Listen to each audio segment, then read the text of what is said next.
Hello everyone and welcome back to Shelter 2, and we are here with our extremely lengthy family tree. Look how long this is, it's insane.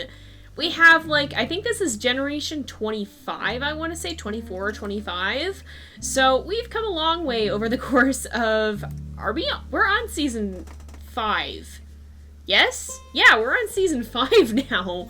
I can't even keep track of it. It's been so long. We have more than 100 episodes at this point, and we're still going strong.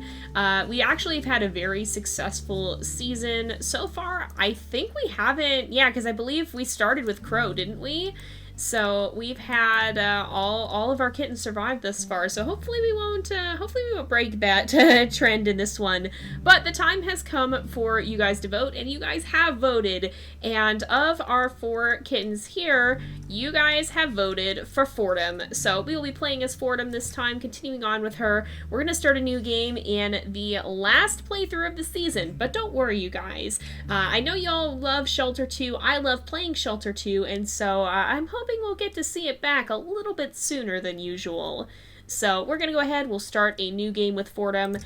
We will skip the intro because we usually played at the beginning of the season, and we'll go directly to giving birth. And I have names all picked out as usual, and I will give those to you in a minute. But first of all, let us meet Fordham again and her kittens. So here she is. I always love this. There's something about the simplicity of this scene, and I just love the way they chose to show this. They did it in the cleanest way possible, but at the same time keeping the atmosphere, and honestly it's a cinematographical wonder in my opinion. I think they did a phenomenal job. But there she is with her babies, and we're going to be doing the best we can to protect them, so hopefully we'll be able to. I always get a little bit nervous when we're starting out with a new litter, but I don't think we're going to be having too much trouble, hopefully. We've been alright up until now, but of course by saying that I've probably jinxed it. So we're going to be renaming our kittens, and I think I'm going to stick with the Latin names one more. You guys have submitted quite a few of them, and so like Fordham, we're going to be going with different Latin names. So first up we have Petrum, which is... it means rock, and that's going to be the male of the litter. We usually have one, and usually not more than that, because generally the story makes most sense with females, but we do try to have one just so there's some variety. And the dark kitten here is going to be Umbra, which means night, or I believe it actually means shadow. Something like that, night or shadow. It's related to darkness. We have, well, first of all, let's go over here. We have Stella, which means star, and Ignis, which means fire. So these ones, they're kind of loosely named after the elements, sort of. Well, 2 elements and then light and shadow, I guess. And these are going to be our kittens this time, and we're going to be doing the best we can to keep them alive. So hopefully Fordham will be able to succeed. But if we're going to do that, we're going to have to go out and get them some food. And that's what we're going to do. So here we are. All 4 kittens are fine to start off with, and we're going to go out and go hunting. This is usually the easy part. So, okay, she ventures into the vast open world, a land full of prey to feed her starving family who are not yet strong enough to leave their warmth and shelter. So we have to hunt for them first. This is generally the easiest part of it. It's not super difficult to hunt for them. I don't think we've ever lost a kitten at this stage, but a lot of you guys have said that it is possible, so we do still have to be kind of careful. But it is still significantly easier than when they're out in the open and exposed to predators and requiring more food because they're a little older, they're growing quickly. Right now, they all 4 can share one single hair. Oh, he turned. Okay, can we still get him? Yes, we can. So we'll head back. I generally try not to run more than necessary because we are playing on survival mode, and so that means that stamina is harder to recover because we use it even when we're scenting around. But, yeah, if we need it, we have it. So I'm going to try to avoid using it as much as possible, especially since we caught a hare right off the bat there. So let's drop this for these guys. They're going to be chilling out in their den for a little bit longer as spring arrives. Now, I don't know necessarily how accurate this is to the timeline of lynxes giving birth. I don't really know much about that, actually. I don't know too much about lynxes. I'd have to research them more.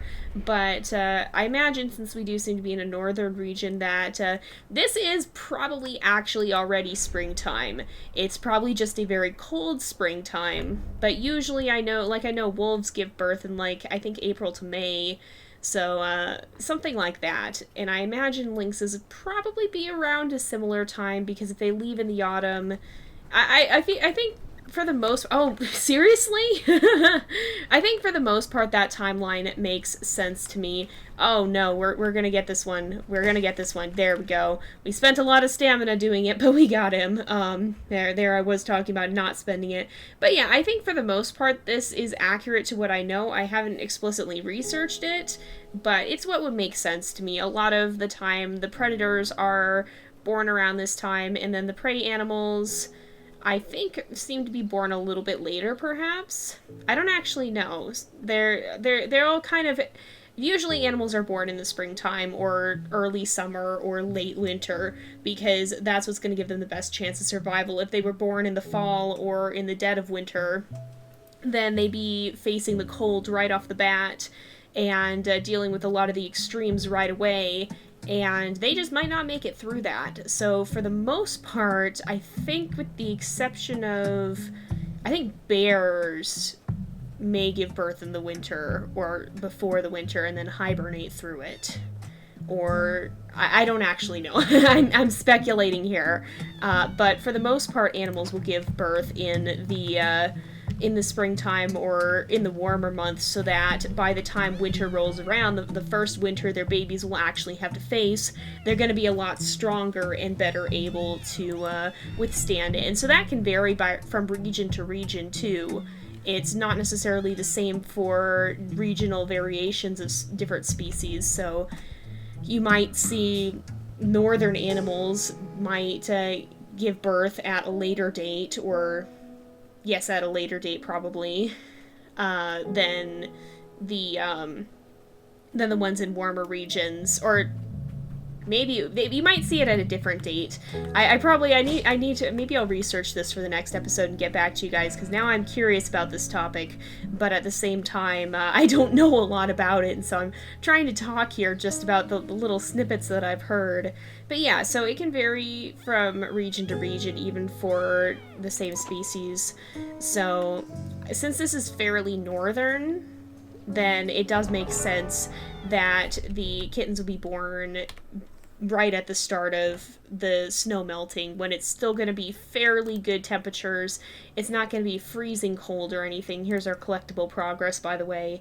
But it's still going to be cool, but it's not going to be the dead of winter when they might have a significantly more difficult time surviving. So they're going to follow us now, and this is the point when we have to actually protect them from potential predators. We're already missing one. We're missing Petram. I think he's okay, though. He's just lagging behind a little bit. But yeah, that's definitely something that I now want to research and come back to, because it's a pretty fascinating topic, and as I'm trying to speak about it, I'm realizing that I don't actually know all that much about it. But it's interesting to see how environments influence animals and their adaptations and their behavior. It's a very, very fascinating topic to me, and it's definitely something I wouldn't mind learning more about. We've got a lot of hares up here, and I'm going to see how many we can catch. So there's two right next to each other, and we got them both. Perfect. That's exactly where... Okay. I was like, where's Stella? But she's back further. She's just a little ways away. Oh, I should have waited for her to get a little closer. But she'll be alright. We can maybe catch a vole for her or something. A little bit extra just to help her get a little bit of extra food that maybe she missed there. But for the most part, not too bad. And I think I'm going to have Fordham actually stick around here in the den area. We've spent time in pretty much every other area, and we really haven't spent time here. And even if we look at the collectibles, we have that's total, but we have one of three collectibles that are here, and so, of the major ones. And so there's a lot of smaller ones to collect as well, and we really don't spend that much time in the den area. We kind of often will just go flying through it and speed through on our way to someplace else. So I'd like to stick around here again and we can kind of we'll alternate off. And since we now for each season we have four we have four, I guess, playthroughs, chapters. We have 4 different lynxes that we play as. We can send one to each region pretty much, and that will enable us to continue to explore each one in kind of a regular rhythm here. We can make sure we send one to each region, and so the only one we really haven't spent time in this season is the den area, and so we're going to be spending more time here, I think, and poking around. I don't like going into the woods with kittens, but we can definitely do that when we're out on our own here. Oh, it already left. I was gonna say we could get some vole there, but unfortunately not. But there are hares down here. Now, I'm a little worried because I know foxes can show up in this area, so we do have to be kind of cautious, but for the most part, the den area is a little more on the safe side. It has abundance of food. It has a lot of good traits to it, basically. Where are they? 1, 2, 3, 4. Okay, where's the other hare? Right there. It's got a lot of good traits. It's a relatively safe region. We do get foxes and we do get eagles, but there's no wolves. There's an abundance of prey. There's pretty easy terrain for the most part. There's tends to be quite a lot of food and not too many shortages, and especially nothing as drastic as the totally no prey autumn in the mountains. But for the most part, there's a lot of good resources around here. Oh my gosh! Holy no! Okay, all right. I have to wait for it to come back. It's gonna turn around. That will never not scare the heck out of me. Okay, we have to. I'm just gonna wait. It's gonna grab a kitten. We have to just let it happen. Alright, okay. Can we get it? Yes. There's nothing you can do except wait at that point. Alright. You okay, Stella? I think Stella's fine. Stella gets to eat now. Oh, that's never not gonna make my heart... That's never gonna stop making my heart jump, you guys. Oh, my goodness. Yeah. Eagles. I just mentioned them and one appears. So what next? A fox? Probably. This is the area where they show up. So we gotta be a little bit careful. But yeah, that was terrifying. I don't like...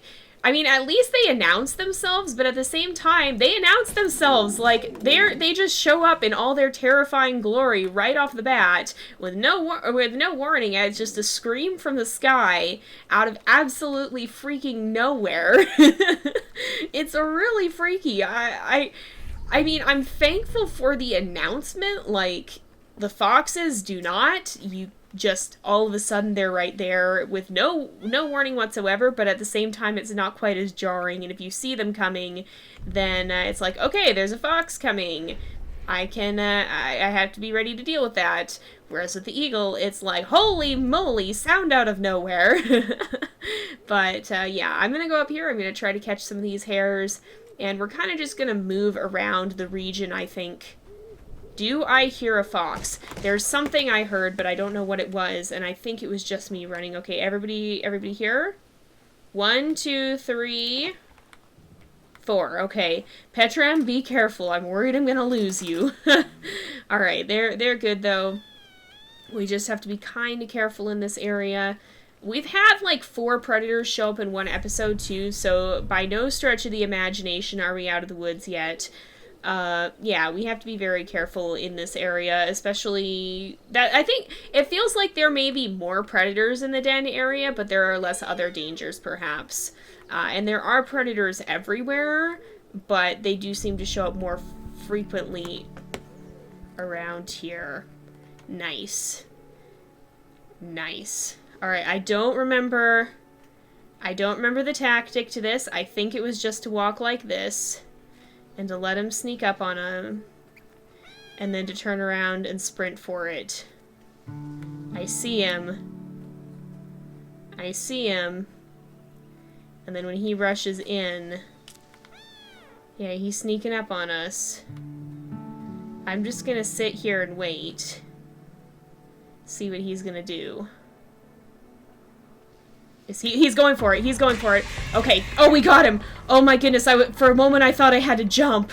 Stella again, too. Poor Stella. Oh, okay. That noise also is just like heart-stopping for me.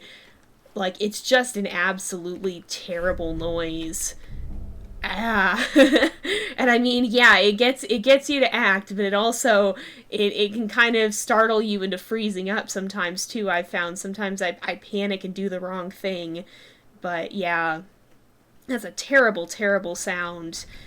Definitely not what you want to be hearing. All right, okay, we got 2 hairs, so let's get everybody over here. We got 2 right in a row, and then I'm gonna place this a short ways away. So they're gonna go.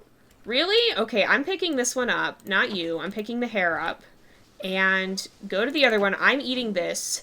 All right. I hope the right kittens get that because I wanted to replenish some of my stamina, but it never seems to work properly that way. However well you set it up, it just doesn't quite work the way you think it's going to. But that just be how it be sometimes, I think. So let's keep heading this way. We'll kind of chill out in this meadow for a little while and then move on before fall arrives so that we're not caught out by this forest when the storm is going to start, the fires can start. So let's sniff around. There's a hare over there. I'm going to be really careful. I'm glad I heard that fox because I kind of just heard the beginnings.